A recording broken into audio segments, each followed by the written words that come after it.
जेलकम परिवार इतना कमजोर मत समझिएगा।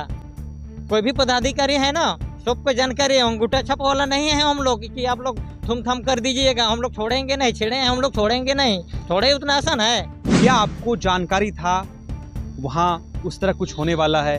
तरुण महतो वहाँ जा रहे हैं या फिर इस तरह का कुछ आंदोलन? कुछ दिनों से ट्रैक्टर के जो ऑनर्स लोग थे वो लोग काफ़ी परेशान थे। तो प्रदेश के बाहर से आए हुए लोग यहाँ पे राज बैठा है, यहाँ पे धोस जमा है, तो ये काफ़ी गलत है। जो तरुणदा के साथ जो घटना घटित हुई, एक पूर्व प्रत्याशी के साथ इस प्रकार के जो प्रशासन द्वारा हो चाहे बालू माफिया द्वारा हो, हमें जानकारी के मुताबिक तरुणदा ही कहे थे कि बालू माफिया द्वारा भी मारपीट की गई है और प्रशासन द्वारा भी मारपीट की गई है। तो ऐसा नहीं होना चाहिए। उस आरक्षी का क्या जिसका सिर फोड़ दिया गया इन लोगों के द्वारा? प्रशासन भी चाहती है कि किस प्रकार से उन्हें संरक्षण दी जाए, तो इसीलिए हो सकता है कि मारपीट के एक बहाना बना के उन्हें संरक्षण दी जा रही हो। क्या होता है दादा ईचागढ़ में? क्या होता है जैसे ही रात होती है, क्या कुछ होता है वहाँ? वहाँ माफियाओं का अड्डा है, बालू माफियाओं का अड्डा है वहाँ। प्लस जाके बालू माफिया को संरक्षण देते हैं प्रशासन लोग। वहाँ से भी चलता है, सबका मिली भगत से चलता है, हम लोग को भी पता है। लेकिन देखिए वो लोग को कुछ बोलिएगा तो तरुणदा का जैसे हाल कर देंगे, इसीलिए कोई कुछ आदमी नहीं बोलते हैं। गांव का आदमी जो चला रहे हैं वो लोग का मन मनी वो लोग चला रहे हैं। तो पार्टी को तोड़ने के लिए पहले से ही ये लोग मतलब कुछ राजनीति खेल रहे हैं, तो इस तरह से नहीं होना चाहिए इनके साथ। नमस्कार, जोहार। आप देख रहे हैं छोटा नागपुर लाइव और मैं हूं दशरथ प्रधान। ईचागढ़ में 4-5 दिन पूर्व एक घटना घटी जिसमें 19 तारीख को एक घटना घटी जिसमें रात के अंधेरे में ईचागढ़ के पूर्व प्रत्याशी तरुण महतो जी गए हुए थे बालू गाड़ियों को रोकने के लिए, और इस बीच झड़प हुई। उनको जो है 3rd डिग्री टॉर्चर किया गया, ऐसा आरोप है। और आज डीसी ऑफिस सरायकला के सामने धरना प्रदर्शन किया जा रहा है। इस बीच बहुत सारे सवाल तो खड़े हो रहे हैं और एक एक सवाल कर जो है हम जवाब तलब भी कर रहे हैं। इस बीच सबसे बड़ा सवाल है कि गोपेश महतो ईचागढ़ से हैं, वो भी पिछले विधानसभा चुनाव में रेस में थे, प्रत्याशियों के रेस में। आप भी जनप्रतिनिधि हैं, आपके साथ भी एक जनाधार है। क्या आपको जानकारी था वहाँ उस तरह कुछ होने वाला है? तरुण महतो वहाँ जा रहे हैं या फिर इस तरह का कुछ आंदोलन होने वाला है? सबसे पहले छोटा नागपुर लाइव को बहुत बहुत धन्यवाद। आज हमारे इस धरना प्रदर्शन में उपायुक्त कार्यालय आप पहुँचे हैं और आपके चैनल के माध्यम से यही बता देना चाहते हैं कि जानकारी के मुताबिक यही था कि विगत कुछ दिनों से ट्रैक्टर के जो ऑनर्स लोग थे वो लोग काफ़ी परेशान थे, क्योंकि वो 5 अनुसूचित क्षेत्र में आता है और वहाँ पे ग्राम सभा के माध्यम से सरकार भी ऑर्डर दी है कि थोड़ा बहुत जो अब आवास वगैरह बन रहा है तो उसके माध्यम से वो लोग बालू ले जा सकते हैं। लेकिन जब धीरे धीरे बालू ढुलाई का काम शुरू हुआ अब आवास निर्माण के लिए ट्रैक्टर्स के माध्यम से, तो ऐसा हुआ कि बड़ी गाड़ियों का भी आवागमन शुरू हुआ हाईवाज के। तो इसी दरमियान क्या हुआ कि छोटे गाड़ियों का बिल्कुल भी रोजी रोजगार बंद हो गया। तो जानकारी के मुताबिक उस दिन तरुणदा शायद उधर ही थे, ईचागढ़ क्षेत्र में ही और ईचागढ़ प्रखंड में ही थे। और जैसे उनको सूचना मिली कि बड़ी गाड़ियों का आवागमन हो रहा है तो वैसे में वो द्वेष में आकर वो गाड़ियों को रोके और कहा कि यही सब जो घटना घटित हुई। लेकिन बाकी इसके विषय पर मुझे जानकारी तो नहीं थी। हाँ, यही कहना चाहूँगा कि जो भी घटनाएं घटित हुई, इस घटना को लेकर काफ़ी निंदनीय विषय है कि एक 42,000 करीबन वोट लाने वाले जनप्रतिनिधियों के बीच में अगर आप ऐसी घटना को आप अंजाम देते हैं तो ये कहीं ना कहीं दुर्भाग्य का विषय है। हम आज भी इसका मतलब है कि राजतंत्र में जी रहे हैं, लोकतंत्र में अभी तक नहीं पहुँचे हैं। क्योंकि यहाँ हमारे साथ कुछ ईचागढ़ के लोग हैं जो लोग बहुत अच्छे से बता पाएंगे कि उस दिन हुआ क्या था या फिर वहाँ होता क्या है। बालू की चोरी तो होती है, ये तो सबको मालूम है। पूर्व जिला परिषद उपाध्यक्ष मैडम हैं, वो भी जो है लगातार पूर्व में कई बार पहले वो भी आंदोलन करते हुए आंदोलन किए थे। ठीक है, आंदोलन दोनों तरफ से होता है, तिरुल्डी तरफ से भी होता है और ईचागढ़ तरफ से भी होता है। सभी लोग सक्रिय हैं, गांव घर के लोग सभी लोग सक्रिय हैं, लेकिन चाहते हैं कि रोजगार थोड़ा बहुत हो, लेकिन ऐसा रोजगार जहाँ पे लाभ बाहरियों को मिलता है, जहाँ पे रोजगार स्थानीय लोगों का छीनकर उन लोगों को बढ़ा जाता है, माफियाओं का राज चल रहा है। तो यही चाहते हैं कि ये एक तो क्षेत्र में और पूरे प्रदेश भर में आप देख सकते हैं कि रोजगार का अभाव लगातार बढ़ता जा रहा है, जिससे अपने बाल बच्चों को जो छोड़ा वो जो लोग शिक्षा देना चाहते हैं वो भी देने में असमर्थ हैं। वर्तमान समय में आप गवर्नमेंट स्कूल की शैक्षणिक व्यवस्था पर आप अगर देखें तो काफ़ी एकदम शून्य स्तर पर है। तो लोग चाहते हैं कि ट्रैक्टर के माध्यम से जो भी थोड़ा बहुत अपना रोजी रोजगार होगा, उससे अपना परिवार का भरण पोषण करेंगे और थोड़ा बहुत जो हो सकता है कि हम लोग नहीं कर पाए वो अपने बच्चों को शिक्षा देंगे, उचित शिक्षा देंगे।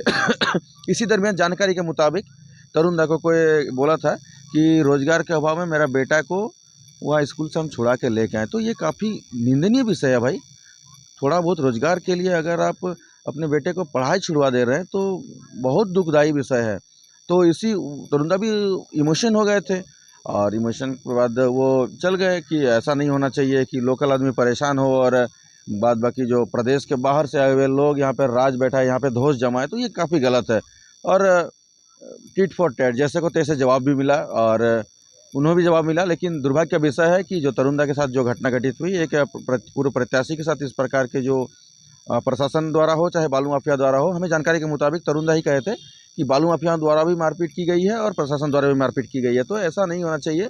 आप अगर अगर तरुण महतो अगर कुछ एक्यूज हैं, दोषी हैं, तो उन्हें कानूनी प्रक्रिया के माध्यम से उन्हें सजा दी जाए, चाहे वो जेल में तो अभी वर्तमान नहीं है, क्या उन्हें मारपीट करने के बाद छोड़ दिया गया, अभी तो फिर उन्हें कस्टडी में ही रखा गया है। तो ऐसा नहीं होना चाहिए। जो कानून की प्रक्रिया है उसी में चलनी चाहिए। कानून भी अगर इस प्रकार से करे तो फिर हम तो समझेंगे कि आज भी आज़ाद भारत में नहीं, हम गुलाम मतलब देश में ही जी रहे हैं। तो ये कहा जा रहा है कि तरुण महतो को जो चोटें आई हैं उसको लेकर आप लोग धरना प्रदर्शन कर रहे हैं, आप लोग आवाज़ तो बुलंद कर रहे हैं, लेकिन उस आरक्षी का क्या जिसका सिर फोड़ दिया गया इन लोगों के द्वारा? आरक्षी जो वहाँ पे थे, देखिए वो सिर फोड़ा गया, किनके द्वारा फोड़ा गया इस बात का जानकारी तो वर्तमान समय में अभी मेरे पास नहीं है। लेकिन देखिए ब्लेम तो लगाएंगे ही, क्योंकि उन्हें पता है कि जेल कैम्प के जो भी पदाधिकारियों के साथ किसी प्रकार की अगर निंदनीय घटना होती तो जेल कैम्प का पूरा परिवार साथ खड़ा होता है। तो लोग चाहते हैं कि प्रशासन भी चाहती है कि किस प्रकार से उन्हें संरक्षण दी जाए, तो इसीलिए हो सकता है कि मारपीट के एक बहाना बना के उन्हें संरक्षण दी जा रही हो। तो इस बीच हमारे साथ ईचागढ़ के कुछ ग्रामीण हैं जो कार्यकर्ता भी हैं और साथ में वहाँ के निवासी भी हैं। तो क्या होता है दादा ईचागढ़ में, क्या होता है जैसे ही रात होती है, क्या कुछ होता है वहाँ? सबसे पहले आपको चैनल और आपके दर्शकों को जोहार करते हैं, झारखंडी जोहार। देखिए मामला तो बहुत बड़ा गंभीर है। इस जो घटना घटी है ना, ये बहुत दुखददायी है। जेल कैंप परिवार के ऊपर जो घटा है, प्लस देखिए वहाँ माफियाओं का अड्डा है, बालू माफियाओं का अड्डा है वहाँ। प्लस जाके बालू माफिया को संरक्षण देते हैं प्रशासन लोग। आप कौन से गांव से हैं, क्या नाम हुआ आपका? मेरा नाम नंदकिशोर महतो, हम जेल कैंप के प्रखंड अध्यक्ष हैं, ईचागढ़ प्रखंड के। अच्छा, तो आप तक ये जानकारी लगातार मतलब कंप्लेन प्राप्त होती हम थी? मिलन चौक में ही रहते हैं ज़्यादातर। वहाँ से मेरा गांव से करीब मिलन चौक करीब 1.5-2 किलोमीटर है। वहाँ हम मिलन चौक में वहाँ नीला खेला देखते हैं ना, बालू माफिया का कैसे हाँ रहस्य है, क्या नहीं क्या, हमको पूरा जानकारी है। प्लस घटना के दिन जो वो तो हमको पूरा डिटेल्स पता नहीं था, लेकिन हमको जो हिसाब से हमको सुनने में आ रहा है, और प्लस जाके हम खुद प्रशासनिक व्यवस्था को भी हम थोड़ा तोले हैं। मतलब वहाँ किस हिसाब से उन लोग राजतंत्र चला रहे हैं प्रशासन लोग, उसको भी हमको उसका भी अनुभव है। माफियाओं को उन लोग संरक्षण देते हैं और माफियाओं के साथ मिला जुला करके उन लोग का भी डिवाइड करके उन लोग उगाही करते हैं। मतलब उगाही का कारण मतलब लड़ाई का कारण, देखिए वहाँ लड़ाई कैसे हुआ, मतलब वहाँ पहले थाना के स्टाफ मौजूद था।